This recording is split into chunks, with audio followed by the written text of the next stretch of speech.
Makikita ang paglabas ng babaeng hunter sa silid na pupuntahan ng ating bida. Makikita din sa hitsura nito na mukhang napagod ito ng sobra sa ginawang test nito sa loob ng silid. Agad naman itong inalalayan ng lalaking nagtala ng mga score nito sa test. Tinanong din niya ito kung maayos lamang ba siya. Dagdag pa niya, pumunta na sila upang makuha na nito ang member card at maging ang rank nito. Ang ating bida naman ay napatingin na lamang sa pag-alis ng babae. Nasabi din niya sa kanyang pag-iisip na mukhang napagod ng sobra ang babae. Maya-maya pa ay pumasok na ang ating bida sa silid upang gawin na ang test nito. Sa pagpasok ng ating bida sa loob ay agad naman siyang binati ng matandang mangangasiwa sa kanyang test. Ipinaliwanag nito kay Hyunso na ang lugar na iyon ay ginawa ng isang genius engineer at isa ding S-rank hunter na si Anderson Walker. Matapos naman iyon, lumapit na ang ating bida sa mekanismo at napatingin siya sa taas nito. Habang tuloy pa rin sa pagsasalita ang matanda, sinabi nito na magsisimula na ang virtual battle ng ating bida. Mararamdaman niya ang totoong karanasan ng pakikipaglaban na parang sa totoong buhay. Matapos iyon, agad na isinuot ng ating bida ang helmet ng mekanismo. Sinabi rin ng matanda na kapag ang ating bida ay napinsala sa loob nito, ang kilos niya ay magkakaroon din ng epekto. Habang ikinakabit pa ang ibang bahagi ng mekanismo sa katawan ng ating bida, sinabi muli nito na ang virtual battle na iyon ay may 10 level. Dahil sa A-rank na ang ating bida, magsisimula na siya sa level 4. Matapos ang maraming paliwanag, ipinahayag na rin nito na magsisimula na ang virtual battle ng ating bida. Agad na rin itong nagsimula.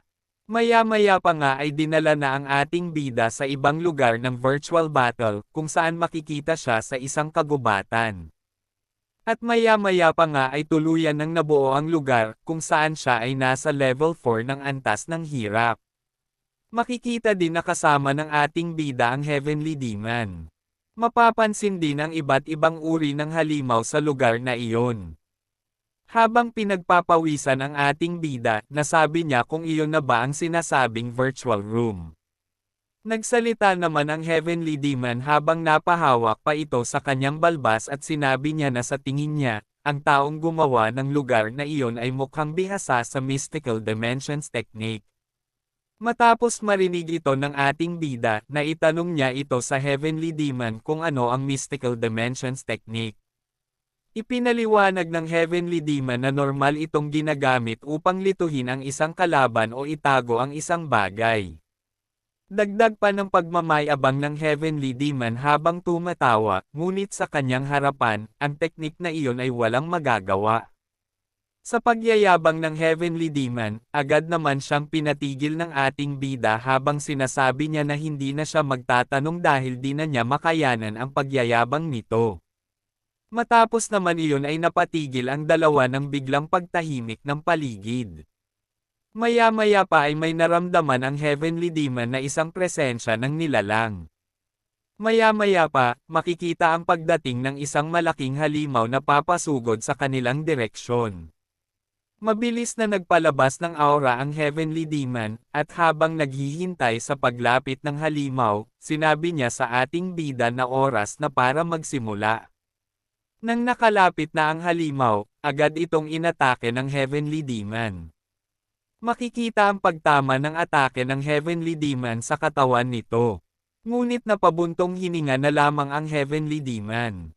Sinabi niya rin na mula ngayon, hindi na niya sila mahawakan pang muli. Agad na napansin ng Heavenly Demon na ang halimaw na hindi niya tinamaan ay napunta sa ating bida kaya siya ay napatingin dito. Ngunit makikita naman na nawasak ang katawan nito sa suntok ng ating bida.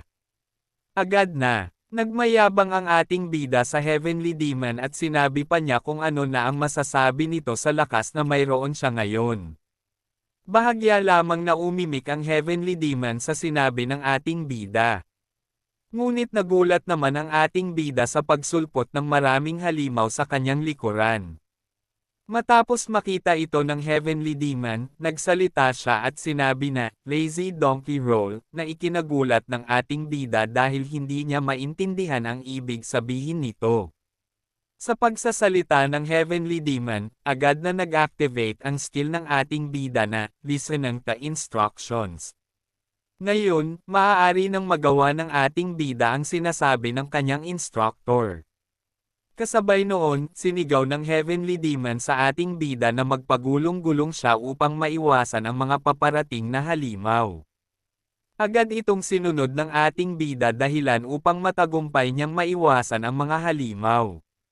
Matapos maiwasan ni Hyunso ang mga halimaw, agad na muling naghanda ang mga ito para atakihin ang ating bida. Ngunit napatigil naman sila nang may maramdaman ang mga ito. Maya-maya pa, isang malaking paa ang lumitaw dahilan upang madurage ang mga halimaw ng lubos. Isang malaking orc naman ang makikita dahilan upang mapamura ang ating bida sa biglaang pagsulpot nito. Kasabay noon, mabilis nitong iniangat ang malaking kamao na lumampas sa ulo ng ating bida. Agad nitong sinuntok ang ating bida, ngunit matagumpay naman itong naiwasan ni Hyunso. Matapos iyon, agad naman muli itong naghanda ng isa pang atake na patungo sa ating bida.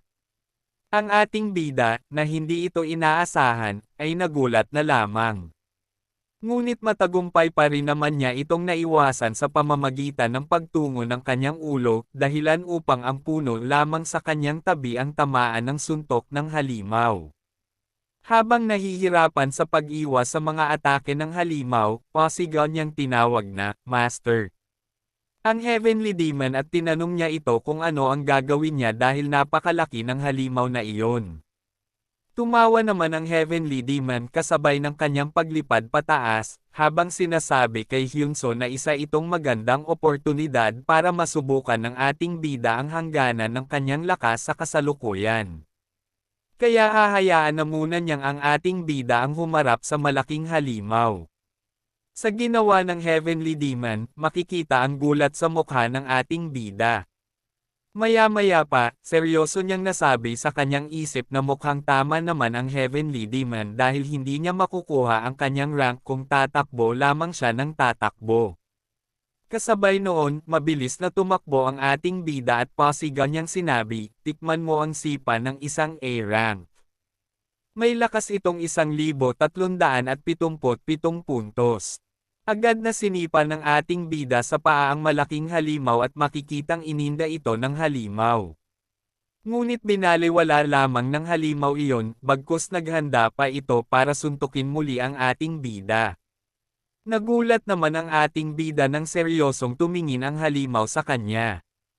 Kasabay noon ay napatingin siya sa parteng sinipa niya, at makikitang mabilis na naghilom ang pinsala na naidulot niya rito.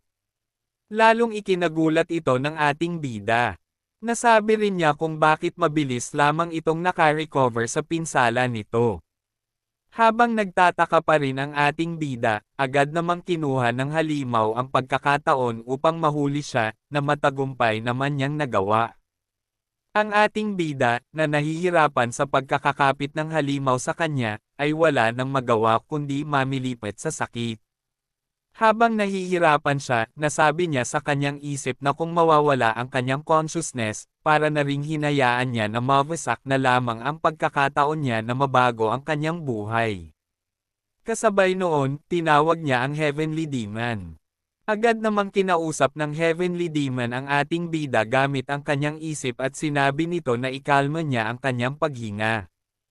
Agad itong sinunod ng ating bida. Dagdag pa ng Heavenly Demon na padaluin niya ang kanyang internal energy sa buong katawan.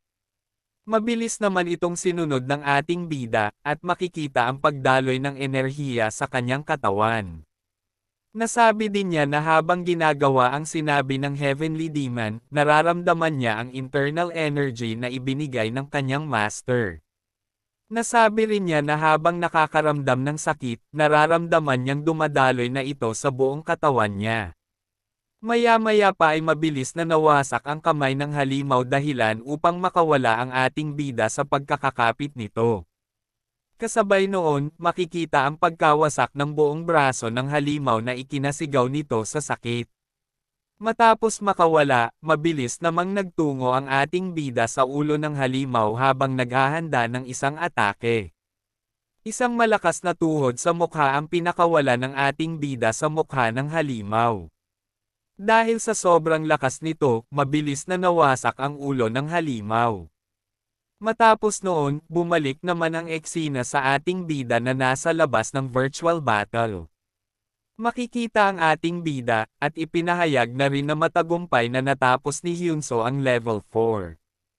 Nagsalita naman ang matanda at sinabi sa ating bida na matapos nito ang level 4, sumang-ayon lamang siya kung gusto na nitong umakyat sa level 5. Sa loob ng 5 minuto, otomatikong madadala ang ating bida sa level 5. Nasabi ng matanda sa kanyang isip na wala pang sino man ang nakakagawa ng masira ang suppression machine habang tinatapos ang mga level. Ngunit siya ay napatigil ng isang babae ang nagsalita at sinabi sa matanda na isang malakas na hunter ang ating bida. Matapos magsalita ang babae, agad naman itong sinagot ng matanda at sinabi nito na tama ang sinabi niya, talagang isang malakas ang ating bida at patuloy pang lumalakas dahil sa mga ipinapakita nito. Ang babaeng dumating na iyon ay si Limina, 25, isa ring A-rank hunter na nagtatrabaho sa loob ng association. Matapos naman nun, muling nagsalita ang matanda at sinabi nito kay Mina na iniisip niya kung ipinadala ba siya ng association upang tingnan kung sinong hunter ang may malaking potensyal ngayon.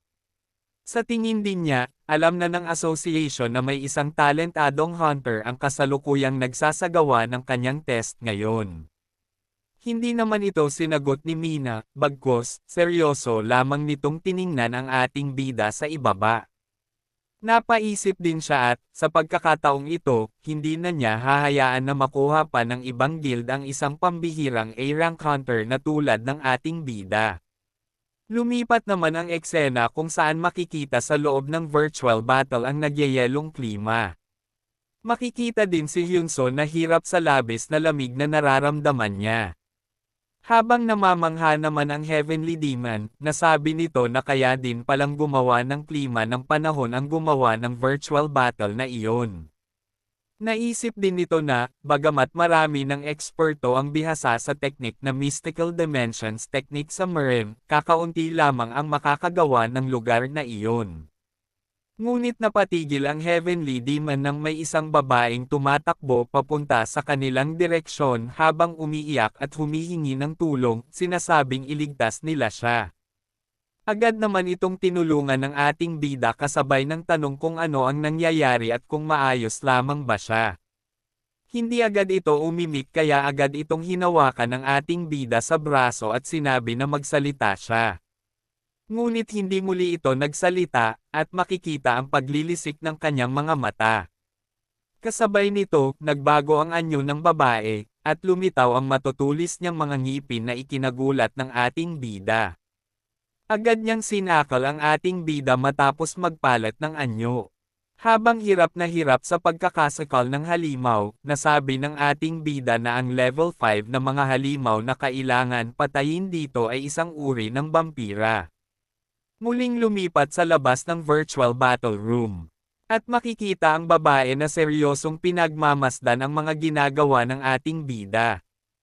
Naisip nito na kakaiba talaga ang ating bida at ibang-iba rin ito sa mga hunter na bagong awakened na nakita niya. Habang masayang-masaya sa ipinapakita ng ating bida, sinabi pa ng babae na ang mga galaw nito sa pakikipaglaban ay talagang kahanga-hanga. Parang nakakapanood siya ng isang ancient martial artist god na nabuhay ng mahabang panahon.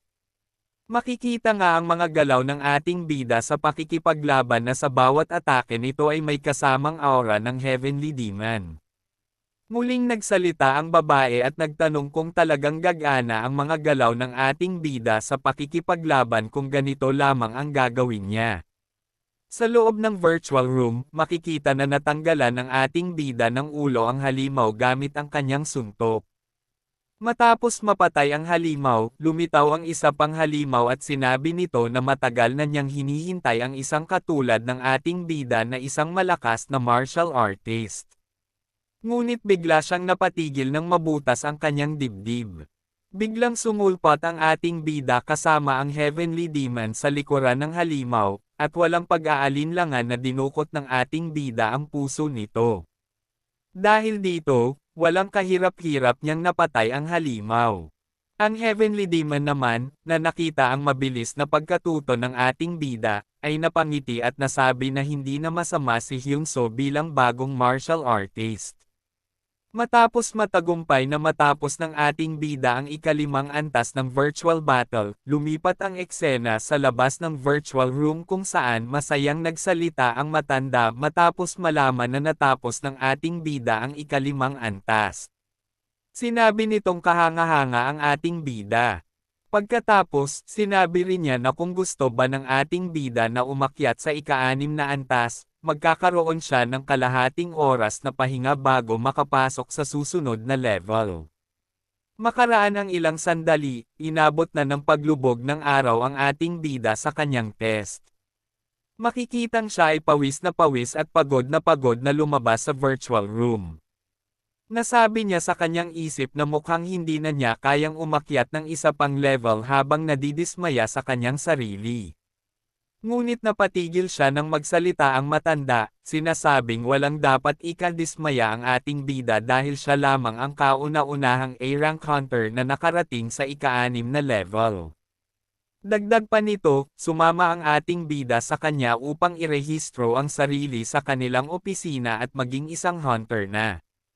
Agad na sumang-ayon ang ating bida sa sinabi ng matanda. Makalipas ang ilang sandali, makikita ang ating bida na may paggalang na nagpapasalamat sa matanda sa pag-assist sa kanya. Agad namang sumagot ang matanda sa ating bida at sinabing magkikita silang muli sa susunod. Matapos ito, agad na umalis ang ating bida.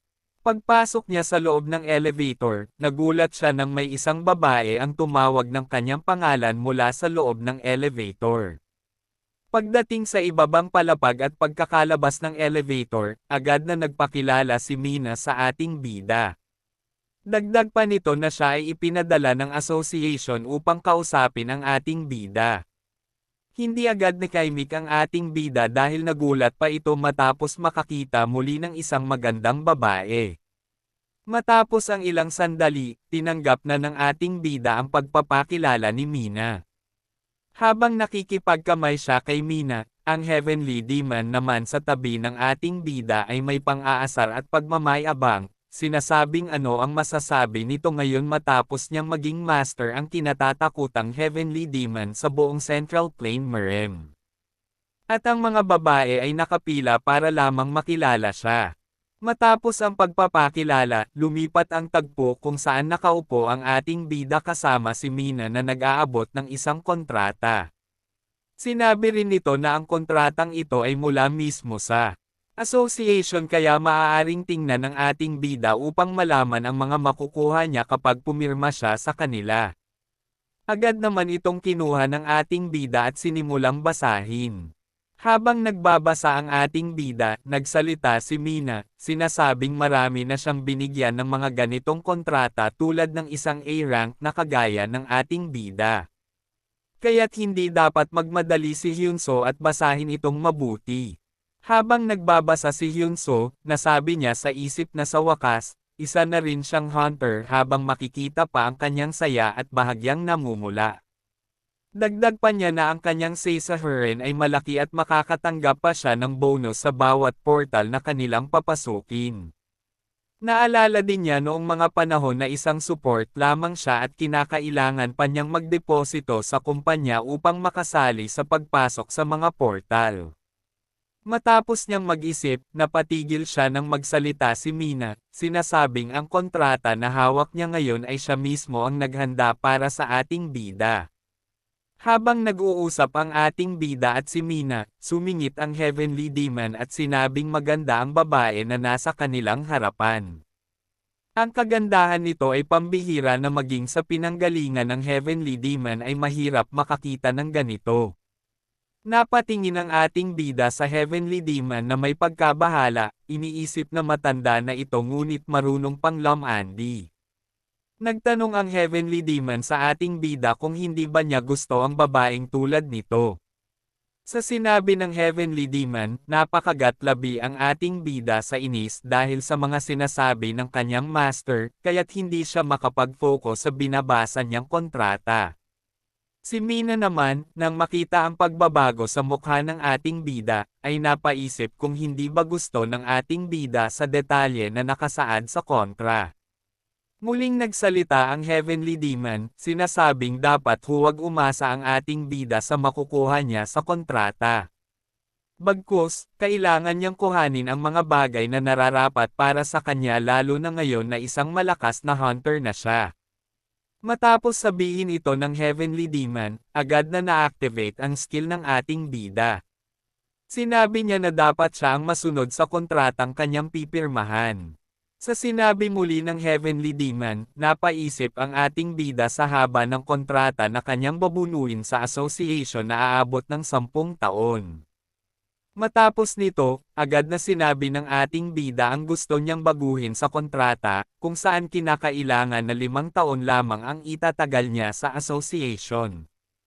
Bukod dito, kinakailangan din na doblehin nila ang alok sa kanya at payagan siyang makapasok sa mga S-rank na portal. Sa mungkahi ng ating bida na baguhin ang kanyang kontrata, nasabi niya na ang isang tulad ng ating bida na bago pa lamang nakuha ang kanyang rank ay masyado ng marami ang hinihingi. Ngunit alam ni Mina na ang ating bida ay isang rookie ng association na kailangan niyang makuha. Isa rin ang ating bida sa mga may potensyal na maging pinakamalakas na S-rank hunter kaya't hindi niya dapat hayaan itong mapunta sa iba. Matapos nito, biglang sinipa ng pinto ang isang babae papasok sa silid kung nasaan ang ating bida kasama si Mina.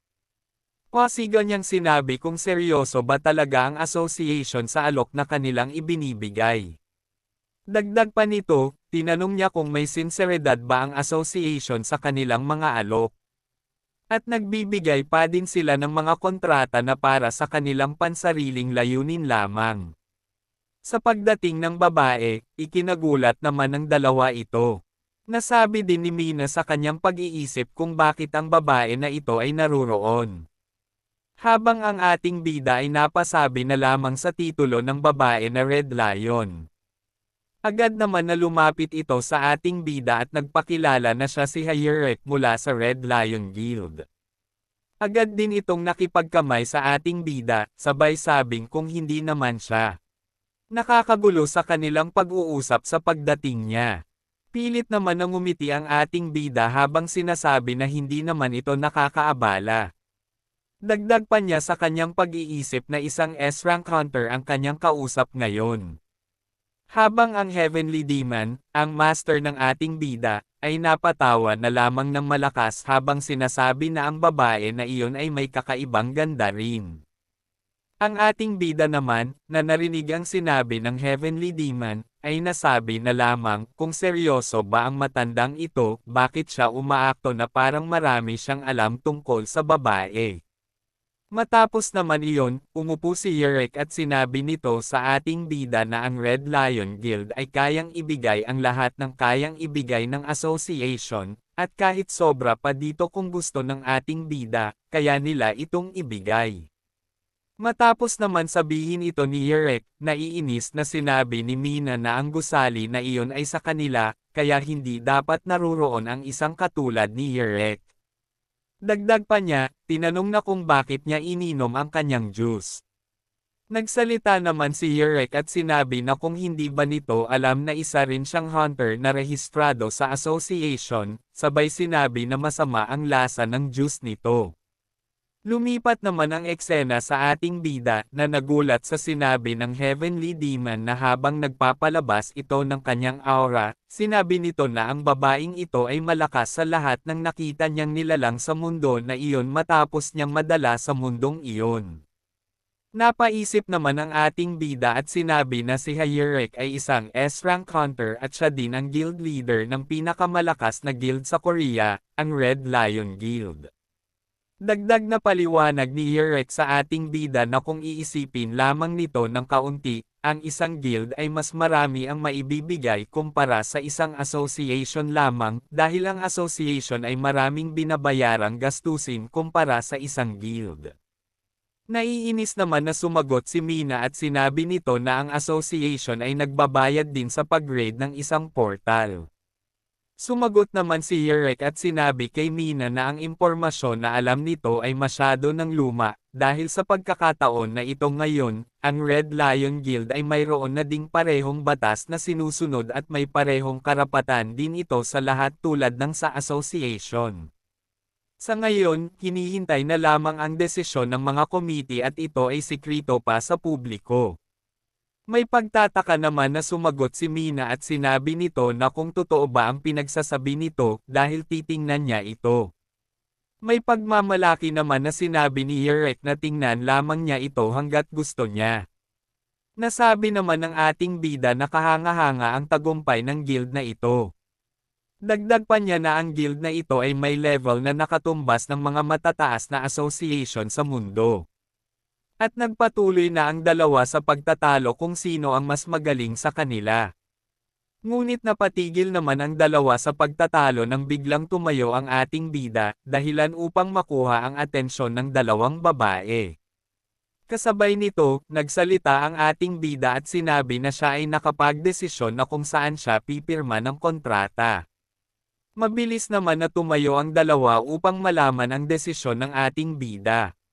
Bago pa man natin malaman ang desisyon ng ating bida, lumipat ang eksena kung saan makikita ang portal sa Mount Ilja.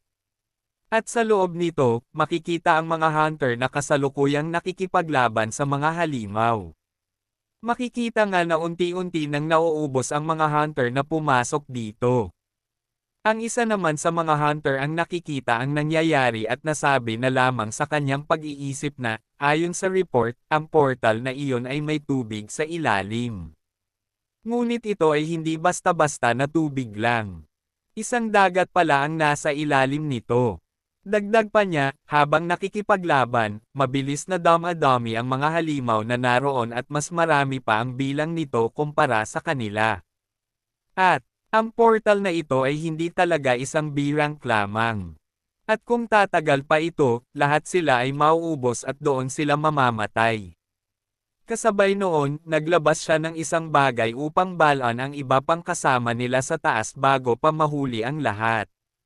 Mabilis naman itong napansin ng kanilang leader at nakuha din nito ang kanyang atensyon. Kasabay noon, agad na niyang inutusan ang natitirang mga hunter na umalis na. At siya na ang haarang pansamantala upang makaalis na sila. Ang kasamahan naman niya ay nasabi na lamang sa kanyang pag-iisip na ang kanilang leader ay ginamit na ang unique ability nito sa gitna ng emergency. At ito na ang oras para bumalik muna sa taas. Matapos naman nun agad na ginamit ng leader ang skill nito na Shadow Clone Technique.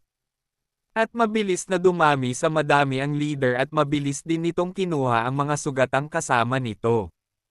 Nasabi din nito na ang S-rank skill na meron siya ay tatagal lamang ng 10 minuto. At makalipas pa ang ilang sandali, matagumpay na silang nakarating sa itaas ngunit nasundan naman sila ng ibang mga halimaw. Nasabi naman ng isa sa clone ng leader na ang kanyang tunay na katawan ay mag-iinom matapos nilang makaalis sa lugar na iyon. Ang isang hunter naman, matapos hindi makita ang tunay na katawan ng kanilang leader, pasigaw niyang hinanap ng may pag-aalala ito. Ngunit makikita naman ang paglabas ng kanilang leader sa tubig, dahilan upang mawala ang pag-aalala ng hunter sa kanyang leader. Habang ang leader naman nila ay binigyan ng thumbs up ang lahat matapos nilang makaalis sa tubig. Ngunit napatigil naman silang lahat nang biglang umangat ang tubig sa likuran ng kanilang leader. At isang malaking halimaw ang lumitaw dito at mabilis na sinakmal ang team leader. Sa bilis naman ng pangyayari, makikita na hindi na naiwasan niya ito, dahilan na mahati ang katawan nito sa dalawa. Makikita naman ang sobrang pag-aalala na sigawan ng hunter ang kanilang team leader.